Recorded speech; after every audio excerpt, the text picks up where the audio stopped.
वटवा के विमल फार्म के सामने भागवत जी मैदान में नारायण सेवा समिति के तत्वाधान में आयोजित श्रीमद् भागवत कथा ज्ञान यज्ञ की शोभा यात्रा अत्यंत भव्य दिव्य एवं भक्तिमय वातावरण में संपन्न हुई। इस पावन अवसर पर काशी धर्म पीठ के जगत गुरु शंकराचार्य स्वामी नारायणानंद तीर्थ महाराज के श्रीमुख से श्रीमद् भागवत कथा का अमृतमय ज्ञान यज्ञ का 4 जनवरी से आयोजन किया गया है। कथा के उपलक्ष्य में रविवार को निकाली गई भव्य कलश यात्रा एवं शोभा यात्रा ने पूरे क्षेत्र को भक्तिमय वातावरण से ओतप्रोत कर दिया।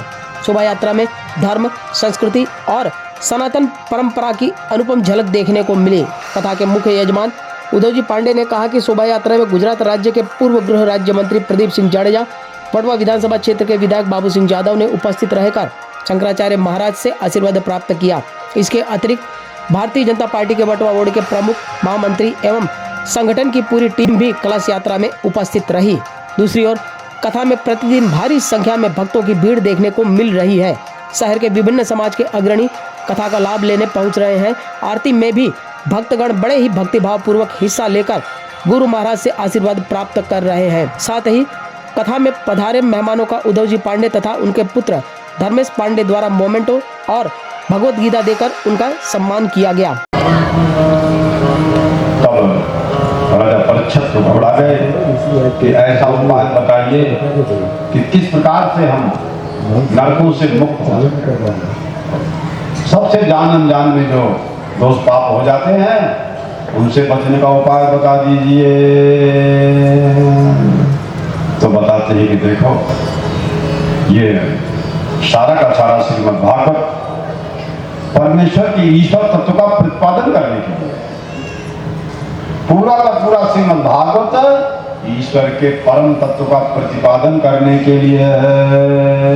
अब इसमें दूसरी वस्तुओं का जो वर्णन है वो अंग के रूप में, ध्यान रखना, अंग के रूप में उसका वर्णन किया गया है। और अंगी कौन है? अंगी ही है भगवान, उन्हीं का उसमें वर्णन किया गया है। वही भगवान है अंग के रूप में और इसलिए उनका वर्णन किया गया है। तो इसलिए दूसरी वस्तु का जो वर्णन है वो अंग के रूप में है। 5वें स्कंद में जड़ भक्त के बाद बहुत खगोल भूगोल का वर्णन किया गया है और ये बताया गया है कि इसमें आकाश है, तारा है, ब्रह्मांड है, कोट कोट नक्षत्र हैं, सब भगवान के, विराट भगवान के स्थूल रूप हैं।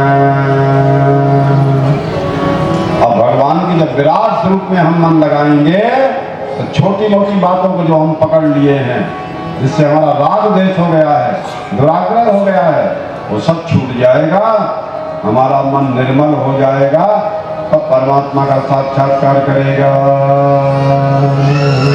विराट रूप में मन लगाने के लिए श्री सुखदेव जी राजा परीक्षित से कहते हैं कि विराट में मन को लगाइए।